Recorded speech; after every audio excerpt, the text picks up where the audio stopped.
Have you ever made some really, really awesome plans you were super excited about, and then all of a sudden, out of nowhere, life just took a giant poop right on them? That's what happened.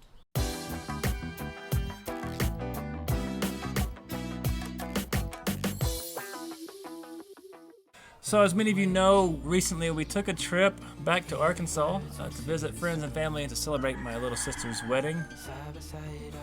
Africa, TIA. And on this trip we learned all the things not to do. Don't do it. Not to do. We'll tell you all the things don't do. Lessons learned.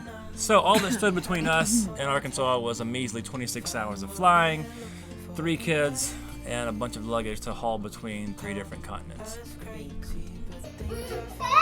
How are you feeling about all of this?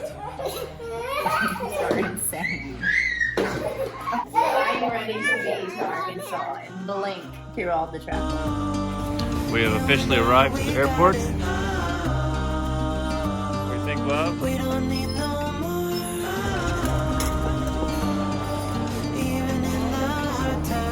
What are we gonna do? We're gonna fly where? Fly high?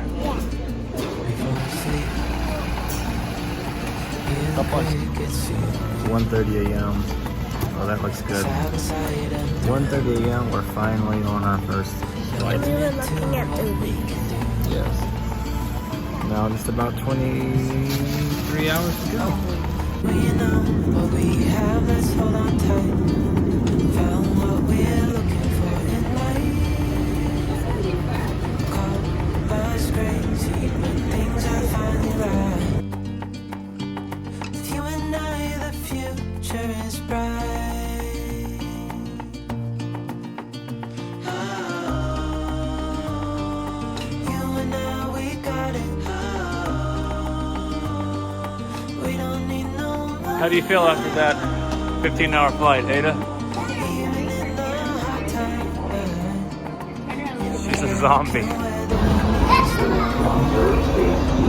Firmly from the retainer Say the clip moose, Ada. to start the flow of oxygen. Place Look the at mask that. over your That's a nose good and looking mouth. moose. Last flight. Ada, We're going backwards. how are you feeling? We're happy. Are you excited? Granddaughter too. Oh my gosh. We finally arrived, and it was a beautiful reunion with our family who we hadn't seen in almost a year. Yeah, 10 months. 10 months.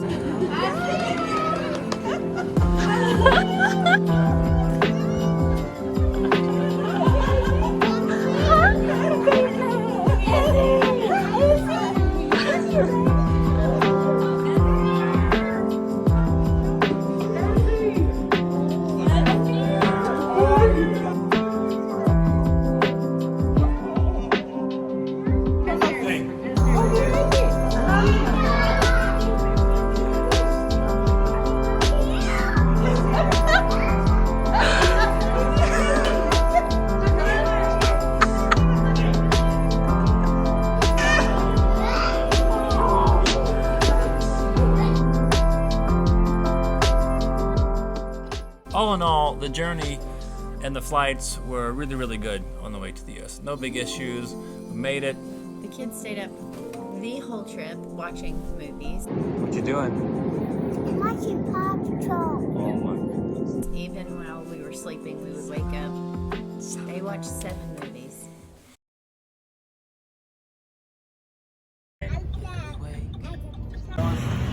Esther, are you ready? It's happening. And the next day, we headed off to Oklahoma for the wedding rehearsal. Got to see my now brother-in-law's home area, the farm, and explore that with our kids, which was a lot of fun. See the animals. The wedding was absolutely beautiful. It was so beautiful. Congrats, sis, again. She was a stunning bride. And we were super honored to be able to celebrate and share in that special day with you guys. The next few days we got to go visit some family, drove around Arkansas, which was beautiful because it was fall and the leaves were changing. Get to see my uncle, get to see Sarah's grandparents and spend some time with them. which was really, really special. Then we headed back to Northwest Arkansas to see some friends, visit some of our favorite places from when we lived there.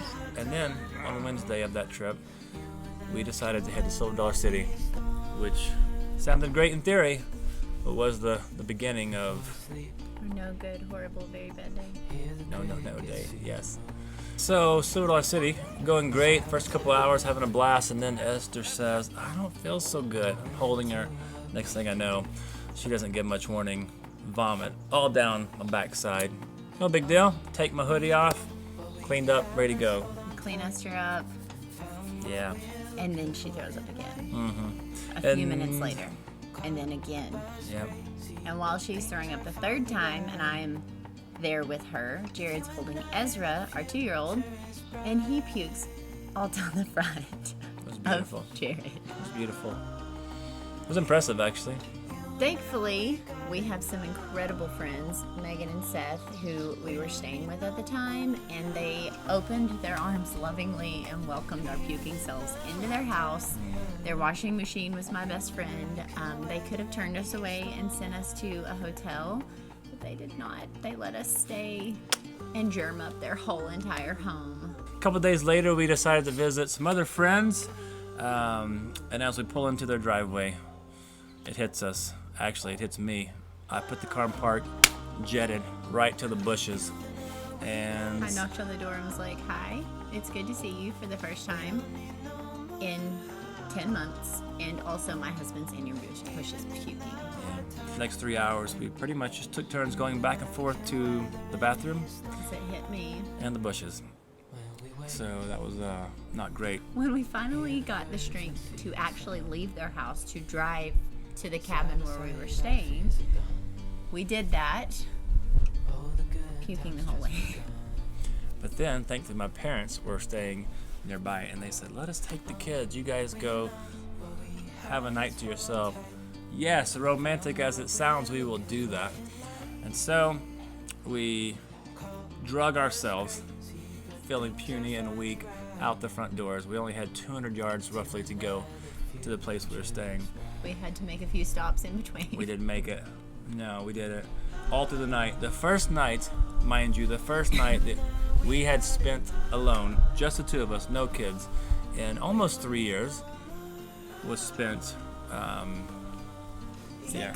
sick, sharing the worst of us. We also got to celebrate an early Christmas with both of our families, which was special. To see them and several that had driven in from even a long ways away to spend time with us. If we're completely honest, the trip was really challenging. Throughout all 13 days, except for one day, pretty much somebody was pretty sick. It was just really tough. We were really sick. So many times we make plans and we get excited about them, and in the end, we actually have very little control. And life Very little means none. life just kind of does what it's going to do. You know, there have been times in my life when I've been good at envisioning and planning things out and kind of seeing the way I want them to progress. But it seems that almost all those times things never go the way you plan. The moral of the story, you plan things, life poops, and they don't always go as planned. You ask yourself why. In the end, you know, God is... You don't know. You're just like, here we are. He's doing things, but one thing is sure, nothing is wasted. It's all working together for the good. It's producing perseverance. It's strengthening your faith. It's doing something, whether you know it or not. God wastes nothing. As Ross Geller says, I hate waste. Maybe you made plans and maybe things didn't go the way you thought they would, and maybe you found yourself frustrated or confused. But there's something our pastor, Pastor Stacy, said several years back when I was in a really weird spot with a occupation that I needed a word, and this was the word for me in that season. And she said, go where you're sent, stay where you're put, and give all that you got until God moves you. That's kind of our ethos and mentality that we've adopted. We're going to stay where we're put, right here where God has sent us, and we're going to give all that we got until He moves us. And we're going to keep filling our life with adventure, not things, and having stories to tell and not stuff to show. We love you. God bless you. Thanks for watching. Bye.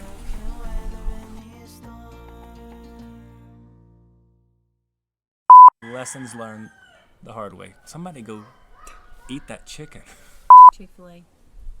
That's all you got? Just Chick-fil-A? It was Chick-fil-A, guys. Probably doused? What's the word? Doused. It was gonna be the After first. that, we were feeling better? Okay, maybe not. No, I puked 3 times on the way. That's true. Well, Yeah. What are you doing? where's this going? I got it. Just wait for it. Concise, communicatory way. Get your hands off me, but don't. There was no wind when we started this. We love you all. Freaking wind. With that being said, we love you. Jesus is the key. People are the point.